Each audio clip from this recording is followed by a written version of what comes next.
ఇంకో పక్క నాకు బాగా జ్ఞాపకం, ఆ రోజు హైదరాబాద్ ఎయిర్పోర్ట్ బుడ్డ ఎయిర్పోర్ట్ ఉండేది, ఫ్లైట్స్ ఉండేటి కాదు. ఒక్కసారి నేను పోయి ఆయన అడిగితే ఓపెన్ స్కై పాలసీ ద్వారా ఫ్లైట్లని శాంక్షన్ చేశారు. ఆ తర్వాత మొట్టమొదటిసారిగా గ్రీన్ ఫీల్డ్ ఎయిర్పోర్ట్ హైదరాబాద్లో వచ్చిందంటే దానికి కారణం వాజ్పేయి గారు అని చెప్పి కూడా నేను మీకు తెలియజేస్తున్నా. ఒక్క డెవలప్మెంట్ కాదు, అనేక డెవలప్మెంట్లు తీసుకొచ్చారు. ఈరోజు నేషనల్ హైవేస్ మీరు చూస్తే 1,46,000 కిలోమీటర్లు, ప్రపంచంలో ఏ దేశంలో లేనటువంటి రోడ్లు మన దేశానికి తీసుకురాగలిగారు. ఇంకో పక్క మీరు ఒకసారి చూస్తే ఆ రోజుట్లోనే అమెరికా శాంక్షన్స్ పెట్టారు. ఎవరైనా సరే అణు పరీక్షలు చేస్తే మీకు డబ్బులు ఇవ్వమంటే పర్వాలేదు, మీరు ఇవ్వకపోయినా నా దేశం ముఖ్యమని అణు పరీక్షలు చేయించిన వ్యక్తి వాజ్పేయి గారు. అలాంటి ఉద్యమాలు చూసినప్పుడు నేను ఆ రోజు ఆయన పక్కన ఉన్నప్పుడు ఓసారి ఆనందం కలుగుతుంది.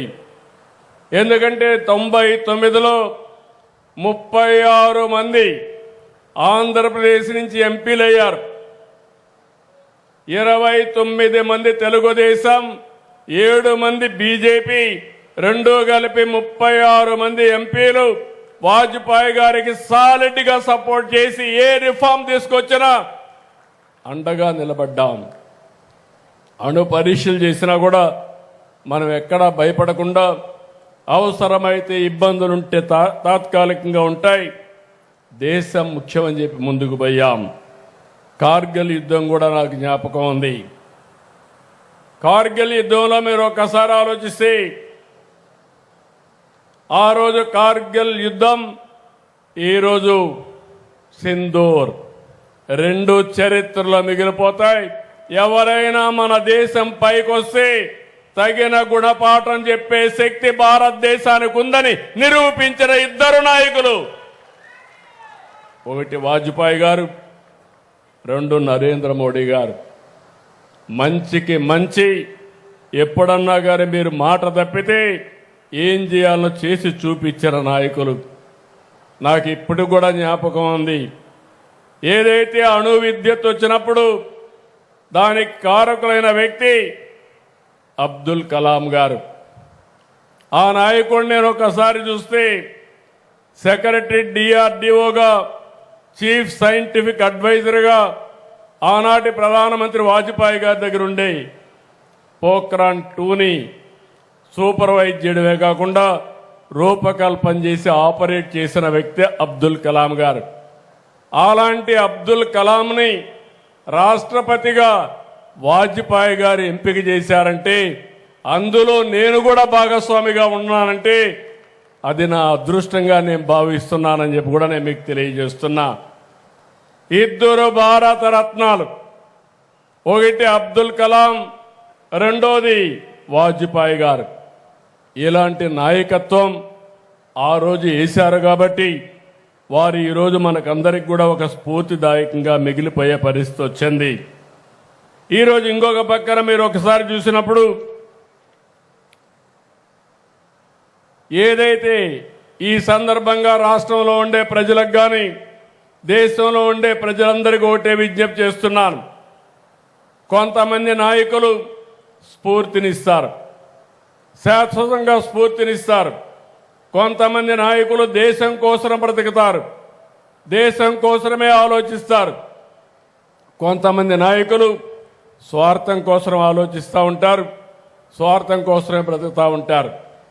ఈరోజు మీరు చూస్తే 100 సంవత్సరాల సందర్భంగా దేశమంతా కూడా అభినందిస్తున్నాయి.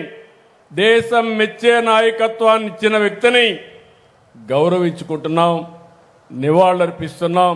నాకు ఏమాత్రం అనుమానం లేదు, భారతదేశం ఉన్నంత వరకు భారతీయుల గుండెల్లో చిరస్థాయిగా ఉండబోయే వ్యక్తి, ఉన్న వ్యక్తి వాజ్పేయి గారు అని చెప్పి మరొకసారి తెలియజేస్తున్నా. అందుకని ఇక్కడ ఆయన స్మృతివనం పెట్టుకున్నాం. ఆయన చూపించిన మార్గం సుపరిపాలన. సుపరిపాలనలో తీసుకొచ్చిన ప్రభుత్వ విధానాలు దేశం యొక్క దశ దిశ ఏ విధంగా మారుస్తాయో మనం ఎప్పటికప్పుడు ఆలోచించుకొని పునరంకితం అవుతున్నాం. అదే సమయంలో ఈ ప్రాంతంలో ఎన్టీ రామారావు గారు కూడా ఎప్పుడూ గుర్తుంటారు. రేపు రాబోయే రోజుల్లో ఎన్టీఆర్ గుర్తుండే విధంగా, వాజ్పేయి గారు గుర్తుండే విధంగా ఈ ప్రాంతాన్ని తయారు చేసే బాధ్యత ఎన్డీఏ ప్రభుత్వం తీసుకుంటాం. ఈరోజు ఇంకొక విషయం కూడా మనం గుర్తుపెట్టుకోవాల్సిన అవసరం ఉంది. ఈరోజు వాజ్పేయి గారు వేసిన ఫౌండేషన్ చాలా స్ట్రాంగ్ ఫౌండేషన్ వేశారు. ఆ తర్వాత వచ్చిన నరేంద్ర మోడీ గారిని చూస్తే 11వ స్థానంలో ఉన్న ఆర్థిక వ్యవస్థ 4వ స్థానానికి వచ్చాం. ఒక సంవత్సరంలో 3వ స్థానానికి వస్తాం. వికసిత్ భారత్ 2047 నాకు ఏమాత్రం అనుమానం లేదు. చరిత్ర చూసిన వ్యక్తిని, చరిత్రలో భాగమైన వ్యక్తిని మళ్ళీ మీ అందరికీ చెప్తున్నా, 2047కి భారతదేశం ప్రపంచంలో నెంబర్ 1 దేశంగా తయారవుతుంది. ఆ సత్తా, ఆ శక్తి నరేంద్ర మోడీకి ఉందని చెప్పి కూడా మరొకసారి మీ అందరికీ విజ్ఞప్తి చేస్తున్నా.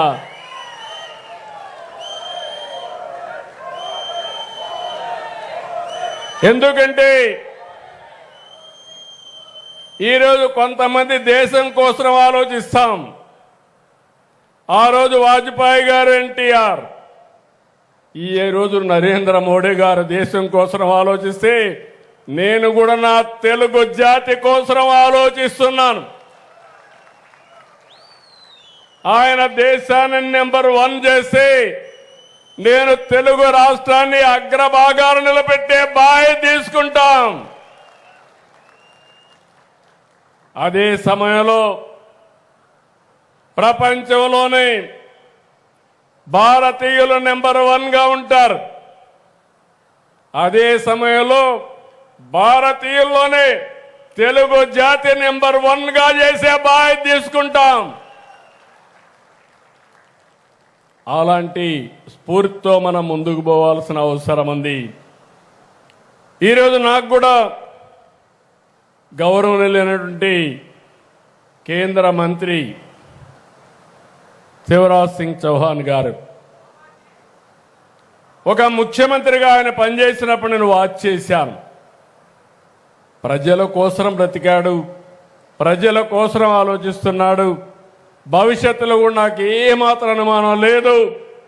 అగ్రికల్చర్ డిపార్ట్మెంట్లో ఆయన ఎక్కడున్నా ఆ వ్యవస్థకు వన్నీ తీసుకొస్తున్నారు. చీఫ్ మినిస్టర్గా నేను చూస్తే ఏ ఎన్నికల్లో కూడా ఓడిపోలేదు. అదే మరిగా ఈరోజు ఆయన చూశాను, దగ్గర నుంచి నేను చూశాను.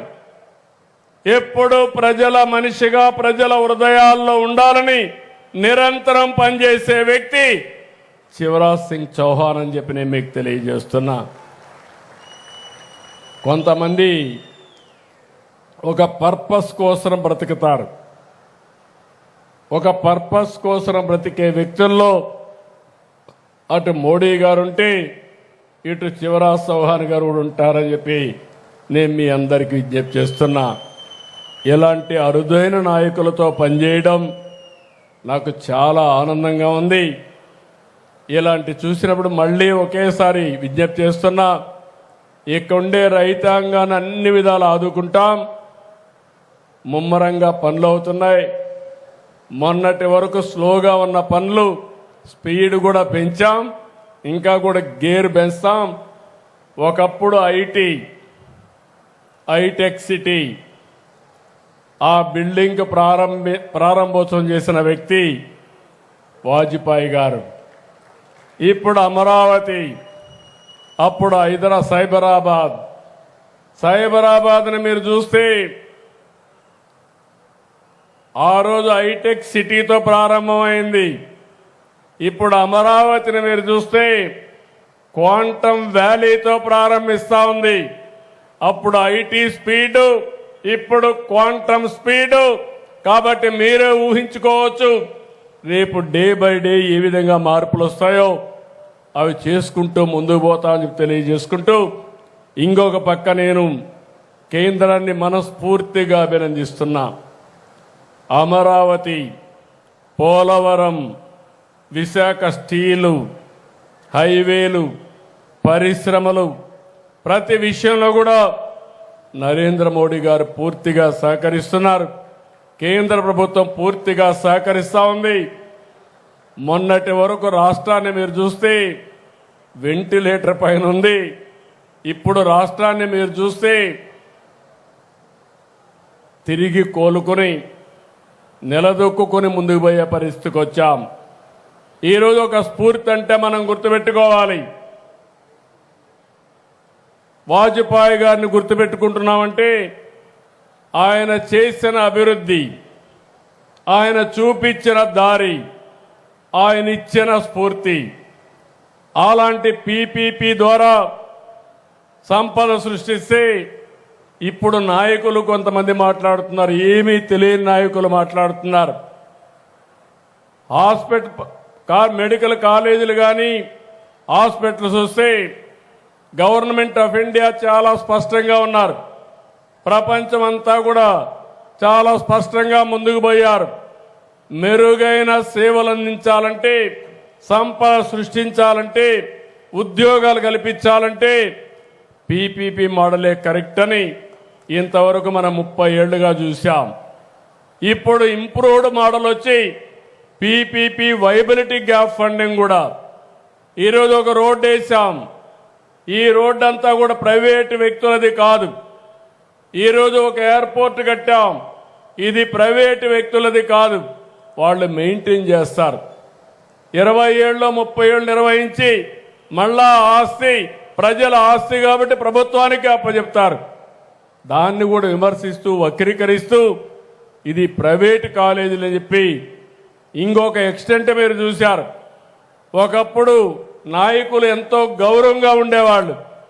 మళ్ళా నేను అధికారానికి వస్తే మీరు కాలేజీలు పెడితే నేను జైల్లో పెడతాననే పరిస్థితికి వచ్చారంటే, అంటే అభివృద్ధి చేసే వాళ్ళని జైల్లో పెట్టే వాళ్ళని ప్రజలు ఏ విధంగా ఆలోచించుకోవాల్సిన అవసరం ఉంది. ఈరోజు మనందరం కూడా వాజ్పేయి గారి శత జయంతి జరుపుకుంటున్నాం. ఇలాంటి శత జయంతి జరుపుకొని రాబోయే 2047కి భారతదేశం ప్రపంచంలో నెంబర్ 1గా ఉంటే ఆంధ్రప్రదేశ్ దానికి ట్రెండ్ సెట్టర్గా ఉండాలని ఆలోచించుకుంటే, ఇలాంటి రాజకీయ నాయకులతో నేను రాజకీయం చేయాలంటే ఆ రోజు వాజ్పేయి గారితో రాజకీయం చేస్తే ఈరోజు ఇలాంటి చిల్లర రాజకీయాల్లో నేను భాగస్వాములు కావాలనుకున్నప్పుడు ఒకసారి బాధేస్తుంది.